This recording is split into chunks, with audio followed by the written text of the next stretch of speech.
Hello students, welcome to my channel. और आज हम करेंगे चैप्टर 7 कंपेयरिंग क्वांटिटीज़ का एक्सरसाइज 7.2 से क्वेश्चन नंबर 8 एंड 9। तो चलिए शुरू करते हैं। क्वेश्चन 8 है, Amina buys a book for ₹275 and sells it at a loss of 15%। How much does she sell it for? Amina ने एक बुक खरीदा, वो उसका कॉस्ट प्राइस था 275 और फिर बाद में वो उसे सेल कर देती है और सेल करती है लॉस ऑफ 15% पे, मतलब उसको 15% का लॉस हुआ है। तो how much does she sell it for, मतलब सेलिंग प्राइस बताना है। तो चलिए शुरू करते हैं। पहले लिखेंगे सॉल्यूशन, जैसे हमेशा लिखते हैं। तो क्या क्या गिवन है पहले उसको लिख लेते हैं। गिवन है बाइज अ बुक, मैंने क्या कहा है, buying price always cost price होता है। तो कॉस्ट प्राइस कितना हो गया? Cost price is ₹275 and sells it at a loss of 15%, मतलब लॉस जो हुआ है, लॉस इन परसेंटेज। रुपए में लॉस पता नहीं है हमको, सिर्फ परसेंटेज में पता है कि इतना परसेंटेज इसको लॉस हुआ है। तो बताना क्या है, सेलिंग प्राइस क्या है, ये आपको ढूंढना है। ओके, तो ऐसे क्वेश्चन करने के लिए मैंने क्वेश्चन 6 में भी बताया है कि आप कैसे करेंगे। एक टेबल बना लीजिए, ऐसे बना लीजिए टेबल, और इसको अभी भूल जाइए और सब कुछ 100 के हिसाब से करिए। कैसे? तो लिखिए लेट, मैंने क्या कहा है, पहले आप ऑलवेज, चाहे सेलिंग प्राइस निकालना हो या कॉस्ट प्राइस, आप हमेशा मानेंगे कि कॉस्ट प्राइस क्या है। कॉस्ट प्राइस है ₹100। मान लो आपने कोई सामान खरीदा, वो ₹100 का खरीदा। ओके, अब इसी के हिसाब से सोचते हैं। अगर कॉस्ट प्राइस 100 है तो उसको लॉस कितना हुआ है? लॉस हुआ है 15%, मतलब 100 में कितना हो गया? 100 में ₹15, क्योंकि 15% ऑफ 100 कितना होता है? ₹15। तो अब सेलिंग प्राइस कितना हो जाएगा? ₹100 के हिसाब से सेलिंग प्राइस क्या हो जाएगा? तो सेलिंग प्राइस का क्या होता है आपका, ये आपको पता है कि ये सेलिंग प्राइस जो होगा रुपीस, कॉस्ट प्राइस माइनस जो लॉस होगा वो आपका सेलिंग प्राइस हो जाएगा। कॉस्ट प्राइस क्या है यहाँ पे? ₹100 और लॉस है आपका ₹15। तो इस ₹100 के हिसाब से आपका सेलिंग प्राइस हो गया ₹85। ओके, अब इसी के हिसाब से करते हैं। इस टेबल को अभी हम लोग छोड़ देते हैं, सिर्फ इसी टेबल के हिसाब से हम लोग सॉल्व करते हैं। ओके, तो अब लिखिए when cost price is ₹100 then selling price कितना है? ₹100 है तो सेलिंग प्राइस हमारा कितना है? ₹85। ओके, तो अगर कॉस्ट प्राइस हमारा ₹1 होता तो सेलिंग प्राइस कितना हो जाता? Then selling price is equal to ₹85/100 into 1। Unitary method से किया है, ये मैंने पहले भी समझाया है क्वेश्चन नंबर 5 में, 6 में। आप एक बार उस वीडियो को भी देख लीजिए। फिर से मैं बता देती हूँ कि अगर 10 पेन ₹100 के खरीदे तो एक पेन कितने का हो गया?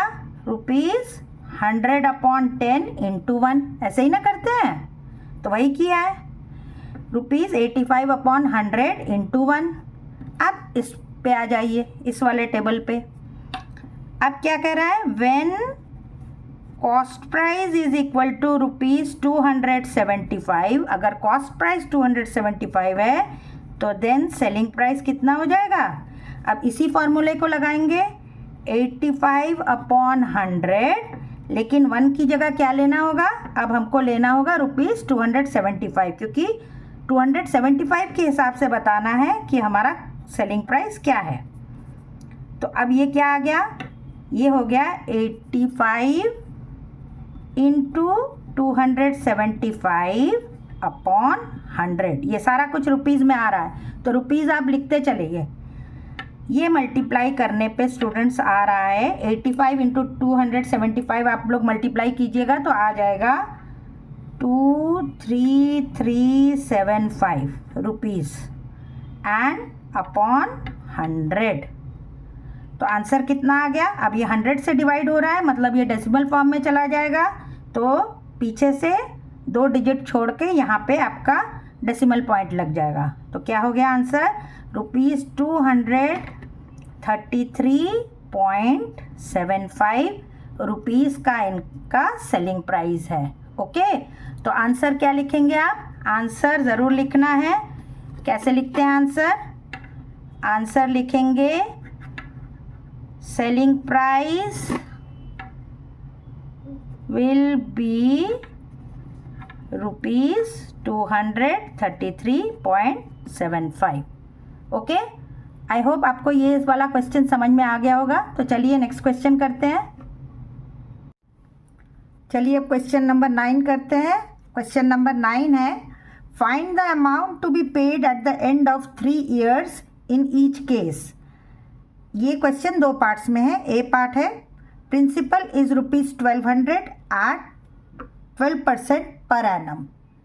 मतलब क्वेश्चन क्या कह रहा है कि अगर मान लो आपने बैंक में ₹1200 जमा किए और वो रेट ऑफ इंटरेस्ट क्या है, मतलब बैंक आपको कुछ इंटरेस्ट देगी, लेकिन वो रेट क्या रहेगा? वो रहेगा 12% पर एनम, मतलब 1 साल में 12% का वो इंटरेस्ट देगी।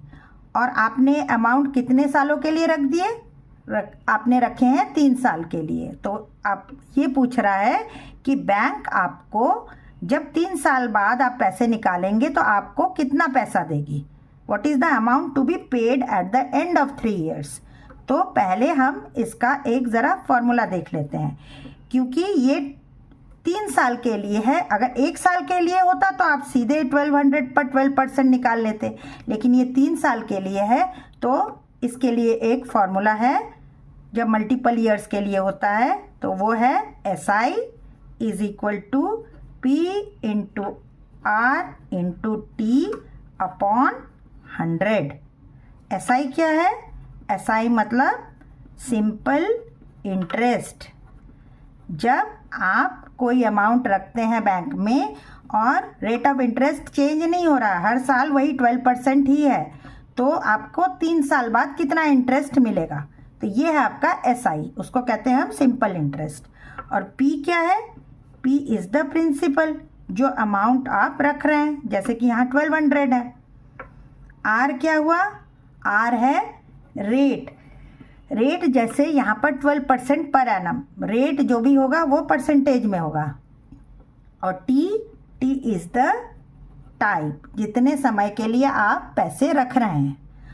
और ये सब करने के बाद आपको जो अमाउंट मिलेगा, अमाउंट आप इंटरेस्ट क्यों निकाल रहे हैं? ताकि आपके अमाउंट में वो जुड़ सके। तो अमाउंट क्या हो जाएगा? प्रिंसिपल प्लस इंटरेस्ट, ये है आपका अमाउंट। तो ये करने पे आपका ये आंसर सॉल्व होगा। तो चलिए करते हैं। तो ये 2 फॉर्मूले हम लोग अभी यूज़ कर लेंगे। लिखिए सॉल्यूशन। पहले क्या निकालेंगे हम? SI क्यों निकाल रहे हैं? क्योंकि हमको अमाउंट निकालना है, तो अमाउंट के लिए हमको इंटरेस्ट निकालना बहुत ज़रूरी है। तो चलिए शुरू करें। SI is equal to P into R into T upon 100। यहाँ पर P क्या है? P is ₹1200। R क्या है? 12% पर एनम। और T क्या है? 3 years। ओके, ये आपका गिवन पार्ट है। अब इसमें इनको लगा के हम लोग देख लेते हैं। P की जगह हम लिख देंगे 1200, रेट की जगह लिख देंगे 12% नहीं, क्योंकि ये ऑलरेडी 12/100 हमने फॉर्मूले में पहले ही लिख लिया है, 12/100, तो परसेंटेज का साइन हट गया। और T की जगह हम लिख देंगे 3। ओके, अब 0 से 0 काटिए, आ गया 12 12 इंटू 12 इंटू 3, ये सारा रुपीज़ में है।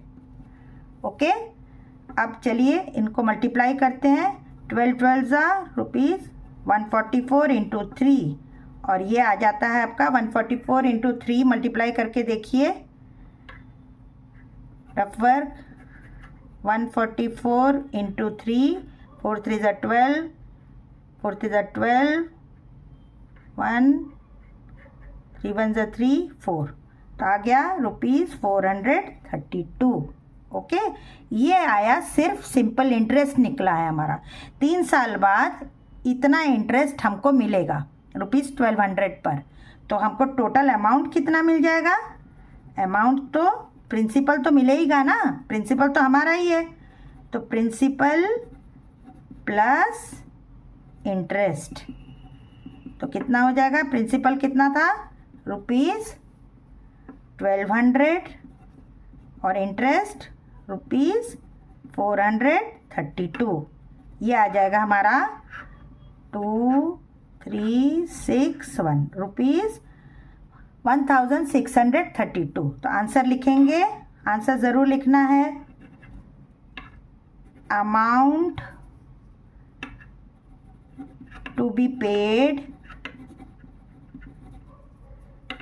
at the end